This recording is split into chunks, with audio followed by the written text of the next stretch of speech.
Good morning प्यारे बच्चों। आप जो 10th बोर्ड की तैयारी कर रहे हैं, 10th क्लास के बच्चों के लिए खास करके हमने ये रिवीजन और एग्ज़ाम बूस्टर कोर्स लाया हुआ है, जिसकी शुरुआत ऑलरेडी हो चुकी है। इसका एक वीडियो हमने पब्लिश भी कर दिया है। उसमें कुछ हमने पैटर्न आपको बताए हैं कि आगे हम लोग करने वाले क्या हैं, और उन तमाम बातों को ध्यान में रखते हुए हमने बिल्कुल शुरू से एक तरह से रिवीजन भी इसमें करवाने की कोशिश की है हमने। और साथ में कुछ नए नए ऑब्जेक्टिव क्वेश्चंस, कुछ तो ट्रेडिशनल जो है आपको बुक में मिल जाएंगे, हर जगह पर मिल जाएंगे, क्योंकि यहाँ तो हम लोग बातचीत करते हैं, एक तरह का डिस्कशन होता है हमारा। तो डिस्कशन के थ्रू कुछ नई बातों को सीखने की कोशिश करते हैं। जैसे पिछले वीडियो में हमने रेगुलर रिफ्लेक्शन और डिफ्यूज रिफ्लेक्शन यानी नियमित परावर्तन और विस्तृत परावर्तन क्या होता है, इसके विषय में आपको जानकारी दी थी। और आज देखिए उस पर मैंने एक क्वेश्चन भी आपके लिए लाया हुआ है। तो इस तरह से कुछ नए क्वेश्चन भी, कुछ ट्रेडिशनल क्वेश्चन भी, सबको मिला करके एक पैटर्न तैयार करने की कोशिश है। और उसी कड़ी में आइए बहुत सारी बातें हम आपसे करने वाले हैं, जिसमें सबसे पहले हम ऑब्जेक्टिव पर ध्यान देते हैं, क्योंकि बातें तो होती रहेगी, काम भी हमारा बेहतर होना चाहिए। और अगर काम बेहतर नहीं होगा तो बातों से कुछ होने जाने को तो है नहीं। देखिए सबसे पहले देखिए इसमें क्वेश्चन है कि प्रकाश के परावर्तन में नियमों का पालन होता है। अब देखिए 4 ऑप्शन है, विस्तृत परावर्तन, नियमित परावर्तन, ए और बी दोनों, मतलब ये दोनों ऐसे हैं जिसमें परावर्तन के नियमों का पालन होता है और इसमें कोई नहीं। तो मैंने आपको क्या सिखाया था कि परावर्तन के जो ये दोनों नियम हैं, कौन सा, आपतन कोण, परावर्तन कोण, आपतन बिंदु पर डाला गया लंब, तीनों एक ही तल में होते हैं, आपतन का कोण परावर्तन कोण के बराबर होता है। तो ये दोनों ही चीजें परावर्तन के नियम हैं, और ये जानते हैं ये नियमित परावर्तन में लागू होता है, ये डिफ्यूज रिफ्लेक्शन पर कभी लागू नहीं होता। और नियमित परावर्तन क्या है, विस्तृत परावर्तन क्या है, आप पिछले वीडियो में जब देखेंगे तो आपको हर बातें याद आ जाएंगी। यहाँ पर टाइम किल होता है हमारा। सो नियमित परावर्तन में ही परावर्तन के नियमों का, है ना, पालन होता है, डिफ्यूज में नहीं। सो ये ऑप्शन सही होगा, बाकी ये तीनों क्या होंगे, गलत हो जाएंगे। सो इस पर ध्यान देना है कि विस्तृत परावर्तन में कभी परावर्तन का नियम फॉलो नहीं होता है, यानी I बराबर R नहीं होता है इसमें। दूसरा क्वेश्चन बहुत ही टेक्निकल, बड़ा ही मतलब सोचने वाला क्वेश्चन है। आपको लगता होगा कि बिल्कुल ये आसान बात है, इधर मैंने जगह खाली रखी हुई है, यही आपको कुछ वर्क करके समझाने के लिए। गोलीय दर्पण की परावर्तक सतह का केंद्र कहलाता है। जैसे ही गोलीय दर्पण के परावर्तक सतह के केंद्र की चर्चा होती है तो हमारे दिमाग में तुरंत बात आती है कि ये पक्का वक्रता केंद्र की बात कही जा रही है, लेकिन नहीं। परावर्तक सतह का केंद्र ये ध्रुव होता है, यानी जो भी दर्पण है उसका जो रिफ्लेक्टिंग सरफेस है उसका एक सेंटर पॉइंट होता है। आपने सुना है, आपने देखा है, आपने पढ़ा है कि प्रधान अक्ष कहाँ से गुजरता है, वक्रता केंद्र और दर्पण के ध्रुव से होकर गुजरता है। That is called pole of the mirror. So वक्रता केंद्र इस सवाल का जवाब नहीं होगा, और अक्सर बच्चे यही सोचेंगे। लगभग मैं मान के चलता हूं कि 95% बच्चों के दिमाग में वक्रता केंद्र ही आएगी, बात ध्रुव पर किसी का ध्यान नहीं जाएगा। और देखिए ना इसका ऑप्शन कितना खतरनाक है। पहले नंबर पर ध्रुव है, दूसरे नंबर पर फोकस है, तीसरे पर वक्रता केंद्र है, चौथे पर कोई नहीं। हो सकता है आपसे गलती करवाने के लिए वक्रता केंद्र को पहले ऑप्शन में डाल दे, ताकि तुरंत उस पर आपका नजर जाए और आप उसमें टिक मार करके गलती कर बैठे।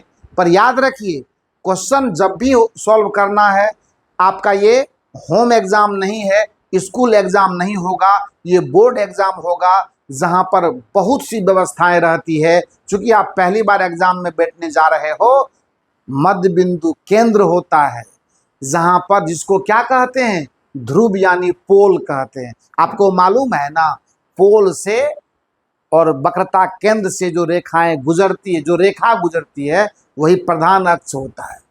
तो इस सवाल का जवाब ध्रुव होगा, न कि इस सवाल का जवाब वक्रता केंद्र होगा। ये भी नहीं होगा, ये भी नहीं होगा, और ये तो खैर होगा ही नहीं। सो मैं इसलिए इस तरह के क्वेश्चन से आपकी मुलाकात करवा रहा हूं ताकि आपको टेक्निक समझ में आए। क्वेश्चन को पूरा पढ़ना है और उसका जवाब फिर उसके हिसाब से देना है। वो कहता क्या है, वो चाह क्या रहा है। दूसरे क्वेश्चन का तो जवाब बहुत अच्छे तरीके से दे दिया हमने आपको, और आपको समझा भी दिया। क्वेश्चन नंबर 3, ये बहुत ज्यादा क्रिटिकल नहीं है। अवतल दर्पण वास्तविक प्रतिबिंब और छोटा बनाता जब वस्तु, इसी पर अभी चर्चा हमारी चल रही है। तो मैंने क्या कहा कि अवतल दर्पण, ये ध्रुव हो गया यानी पोल हो गया, ये फोकस, और ये सी क्या होता है, वास्तविक प्रतिबिंब की सीमा यहां से शुरू होती है। आपको अभी तुरंत डिस्कस किए हैं, हम फिर से रिपीट दे रहे हैं। इधर से जब वस्तु चलनी शुरू होगी तो प्रतिबिंब यहां से इधर चलना शुरू करेगा। इसका उल्टा दिशा होता है। वस्तु को अगर आप दर्पण की तरफ ले जाएंगे तो प्रतिबिंब दर्पण से दूर भागेगा, वास्तविक प्रतिबिंब। लेकिन सी तक आते आते दोनों का साइज बराबर हो जाता है। जितना बड़ा ऑब्जेक्ट है उतना ही बड़ा आपका इमेज बन जाएगा। आपका सवाल क्या है उस पर ध्यान देते हैं। वास्तविक चाहिए और छोटा चाहिए। कब तक? जब तक वस्तु सी के बाहर रहेगी, इसके इधर ही। तो इसका मतलब ऑप्शन कौन सा आएगा? देखिए, सी पर हो, नहीं होगा। सी पर क्या होता है? बराबर होता है। सी और एफ के बीच हो, नहीं होगा। सी के बाहर हो। ऑप्शन नंबर सी ही आपका सही जवाब है इस क्वेश्चन का। और डी तो खैर आपका होगा ही नहीं, एफ के अंदर हो, इसकी तो बात हम लोग कर लेंगे। अब देखिए क्वेश्चन नंबर 4, आपके मन में ये भी बात आती होगी कि इतना सारा क्वेश्चन तो दर्पण में हो सकता, सर ने मात्र 4 सेलेक्ट किया। अरे आगे भी देखेंगे और कुछ नया होगा तो उस पर बात करेंगे। जो भी ट्रेडिशनल है, जो लगातार चल रहा है, जो सब लोग पढ़ते हैं, सब पढ़ाते हैं, हमने तो लाखों चर्चा की है, बहुत सारी बातें सिखाई है। नया सीखिए जहां से क्वेश्चन आने की संभावना है। देखा जाए, किसी गोलीय दर्पण की वक्रता त्रिज्या अगर 50 सेंटीमीटर हो तो फोकल लेंथ कितना होगा? ये बिल्कुल आसान सवाल मैंने, है ना, ये सवाल क्यों दिया मैं इसका भी आपको कारण बता रहा हूं। F = R/2। दर्पण का फोकल लेंथ नहीं बदलता है माध्यम के बदलने से, ये बात पहले से हम सिखा चुके हैं। अगर हवा से पानी में दर्पण को डाल दीजिए कोई फर्क नहीं पड़ता है, फोकल लेंथ हमेशा रेडियस ऑफ कर्वेचर का आधा ही रहेगा। क्लियर है? इसका मतलब आंसर कौन सा होगा? 50 सेंटीमीटर अगर त्रिज्या है तो फोकल लेंथ आपका 25 सेंटीमीटर। ना तो ये वैल्यू, ना तो ये वैल्यू, ना तो ये वैल्यू। रेडियस ऑफ कर्वेचर, वक्रता त्रिज्या का आधा। क्या मजा है! ये क्वेश्चन सब लोग बनाएंगे। इसीलिए मैंने आपको ये इसलिए क्वेश्चन दिया है कि कभी कभी हम जब ऑब्जेक्टिव सॉल्व कर रहे होते हैं तो कुछ हल्के क्वेश्चन जो लास्ट में होते हैं, जो बिल्कुल एकदम कहीं बीच में फंसे होते हैं, उन पर मेरा ध्यान नहीं जाता है और हम किसी भारी क्वेश्चन के चक्कर में उलझ जाते हैं। इसीलिए ये निर्देश होता है कि जब एग्जाम शुरू करते हो तो पूरा क्वेश्चन को एक बार रफली आप देख लो, तो पता पड़ेगा कि कहाँ हल्का हल्का क्वेश्चन या कहाँ ऐसा है जिसको सब पे नजर होनी चाहिए आपकी। इससे फायदा मिलता है, क्योंकि एग्जाम टाइम मैनेजमेंट का चीज है, ये बात कभी मत भूलना है। आपको बहुत कुछ आता है, आप किसी ऐसे क्वेश्चन में अटक गए, आपका समय निकल गया, समय समाप्त होगा, कॉपी छीन ली जाएगी आपकी। इसीलिए टाइम मैनेजमेंट भी बहुत जरूरी है, जिसके लिए ओवरऑल क्वेश्चन पे आपकी निगाह होनी चाहिए। ठीक है ना?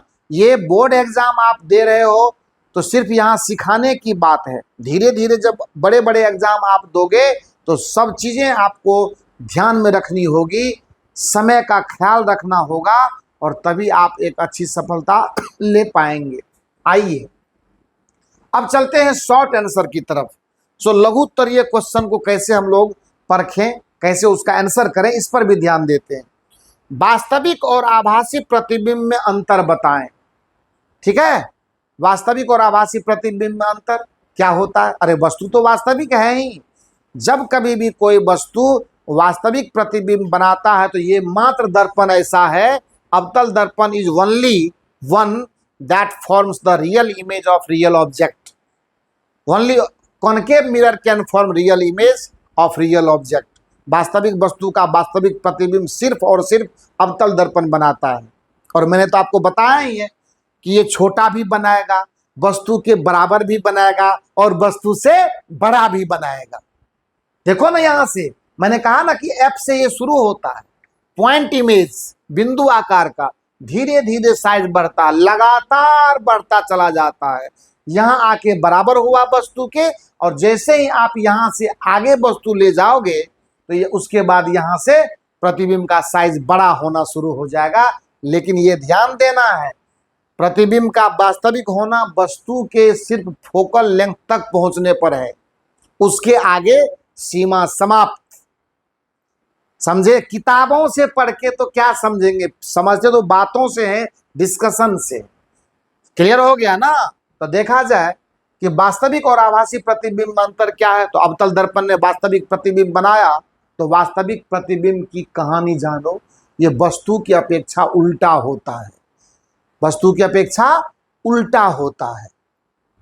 समझ गए ना? जबकि आभासी प्रतिबिंब क्या होता है, वस्तु की अपेक्षा सीधा होता है। ये तो सब लोग बताएंगे आपको।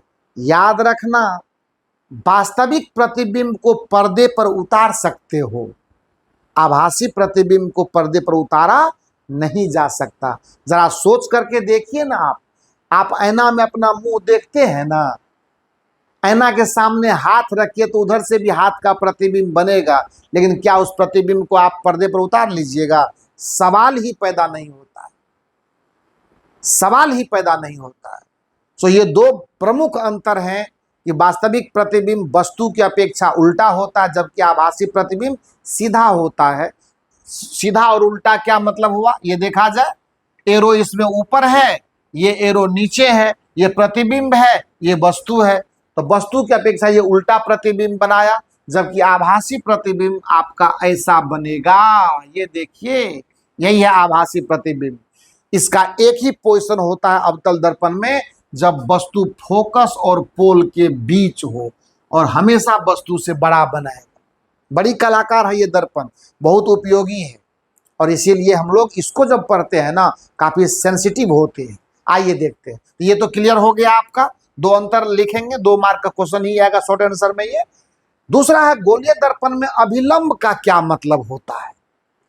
हम लोग परावर्तन के नियम पढ़ते हैं कि आपतन बिंदु आपतित किरण, परावर्तित किरण आपतन बिंदु पर डाला गया लंब, वही अभिलंब है। पर यह अभिलंब है क्या? हम लोग तो सभी जानते हैं कि 90 डिग्री का कोण बनाएगा, पर कैसे? तो ये जब सवाल पूछिएगा ना किसी को, आप तो वो ऐसे मुंह खोल के बैठ जाएगा, उसको पता नहीं पड़ेगा कि ये है क्या। कुछ नहीं है क्या कि दर्पण के वक्रता केंद्र से कोई भी प्रकाश किरण, कोई भी, ये सभी इस पर अभिलंब है। ये ध्यान देना है। वो गोलीय दर्पण में अभिलंब का मतलब है वक्रता केंद्र से, है ना, और दर्पण के परावर्तक सतह पर खींची गई रेखा, वो सभी लंब होते हैं। जहां भी देखें, ये भी है, ये भी है, ये भी है, सभी हैं।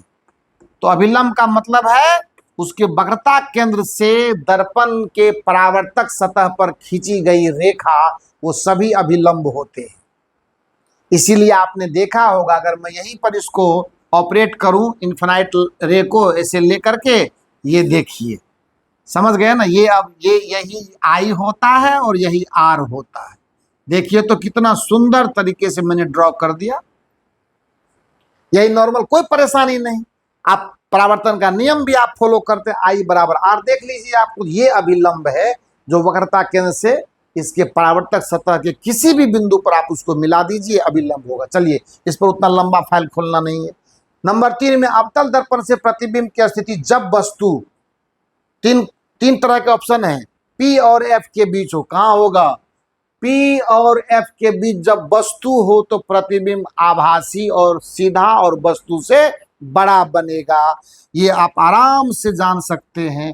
ध्रुव और फोकस के बीच, अभी कुछ देर पहले भी मैंने चर्चा की। दूसरा नंबर, F और C के बीच हो, F और सी। क्या मतलब हुआ? एफ और सी के बीच अगर वस्तु रहेगी तो पक्का इसका प्रतिबिंब वस्तु से बड़ा बनेगा, वास्तविक होगा, उल्टा होगा। नंबर नेक्स्ट, सी के बाहर हो, सी के बाहर हो अगर वस्तु तो प्रतिबिंब क्या होगा? वास्तविक होगा, वस्तु से छोटा होगा और उल्टा होगा।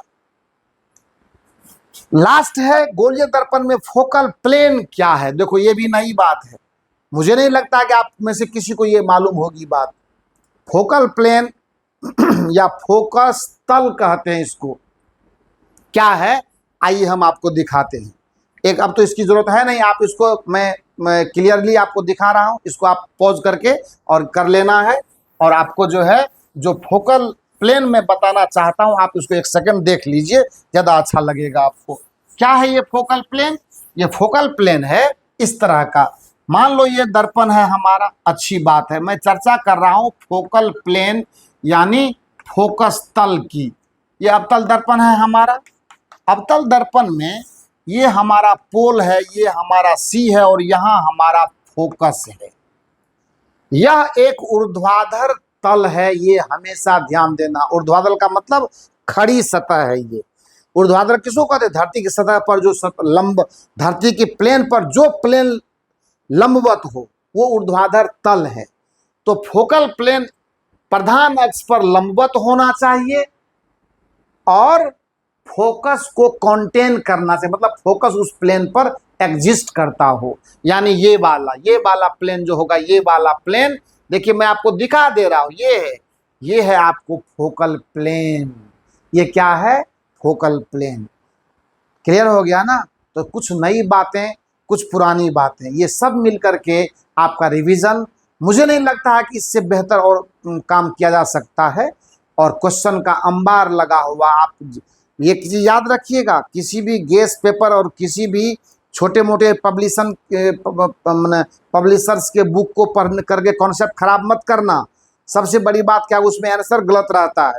बिना हमारे सजेशन के, बिना हमारे एडवाइस के कोई से कोई बुक खरीद करके अपना लाइफ खराब नहीं करना है, क्योंकि अगर मार्क बेहतर नहीं आया सारा मेहनत बेकार। क्लियर है? तो आज मैं इसको यहीं तक रखता हूं और मैं ये कोशिश कर रहा हूं कि आपको और इससे भी बेहतर काम करके देने का प्रयास मेरा है। चैनल को सब्सक्राइब कीजिए। सबसे बड़ी बात है कि इसको देखिए, दोस्तों में शेयर कीजिए, इसको फैलाना है ताकि सबको फायदा हो। सभी दोस्त आपके अच्छे मार्क्स से पास करेंगे तो इसमें आपका क्या नुकसान होगा? शिक्षा बांटने से बढ़ती है, घटती नहीं है। Thank you so much.